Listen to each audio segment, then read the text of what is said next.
You are the person that no one worries about, because you always show up when they need you.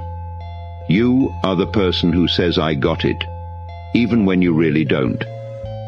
But you always figure it out.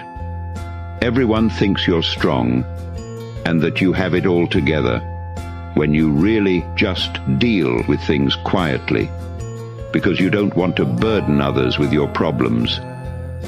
That's the thing about people who haven't been loved much.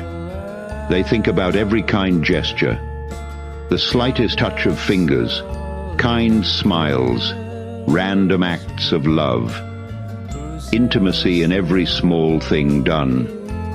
They find that love, wherever they can cause it, was never given to them freely. They don't ask for love. They search for it everywhere.